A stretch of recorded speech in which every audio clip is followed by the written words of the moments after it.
Bueno, pues seguimos entonces con nuestro tema sobre sobre los antecedentes y sobre las teorías lingüísticas actuales.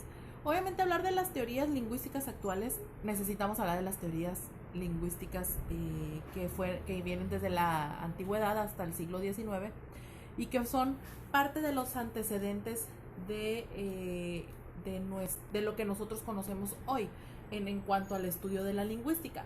Entonces, vamos a ver algunos elementos, algunas características de este proceso. Y la primera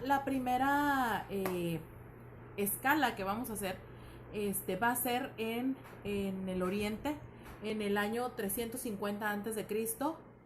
Panini, que era uno de los primeros estudiosos de la lingüística, describió el sistema del sánscrito desde una perspectiva sincrónica y consideró la oración como unidad superior basándose en oposiciones formales entre los términos y rechazando, las definiciones nocionales.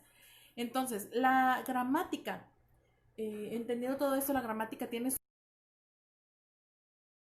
18, mientras que la lingüística pues en el siglo XIX. Entonces, pues por eso es que vemos este lapso de tiempo, que es cuando obviamente se vuelve una ciencia, ¿no? Entonces, ya lo comenté, pues Panini, él se le acuña el sistema de escritura sánscrito, que fue la primera tipo de sistema de códigos que funcionaron para el desarrollo del lenguaje y de la escritura en la historia. Después tenemos a la antigüedad clásica, y aquí se siguieron dos modelos de investigación. El primero fue el teórico, que insistía en la relación entre pensamiento y lenguaje, y el normativo, que se ocupaba de sobre todo de lo que tiene que ver con la corrección lingüística. Entonces, esa tendencia continuó hasta el Renacimiento.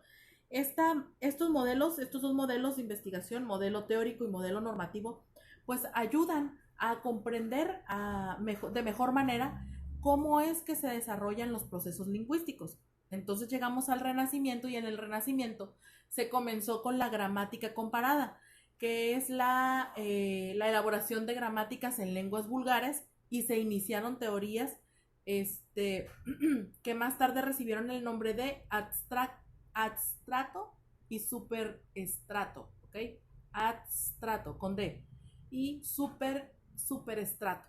Esos son los dos nombres que se recibió ahí en la gramática comparada, que era cotejar, comparar diversas lenguas, y entre ellas las lenguas vulgares. Recuerden que en ese entonces, pues, lenguas vulgares se consideraba al alemán, al español, etcétera, etcétera, ¿no? Y entonces estas lenguas vulgares, pues, se le llamaban así porque eran las que hablaba el pueblo. Entonces, el vulgo, la gente que no tenía estudio, y por eso se denominaban así. Así es como comenzó este estudio. Después, llegamos ahora sí ya al siglo XVIII, con Port Royal, en donde se aplicaron los sistemas cartesianos al estudio de las lenguas, y se llegó a distinguir entre gramática general, aplicada en todas las lenguas, y la particular, que solo se aplica en una. Aquí es donde en esta gramática general se abren estas dos vertientes para estudiar la lengua de manera amplia y de manera particular. Lo particular sería pues cada una de las distintas lenguas que componen nuestro mundo.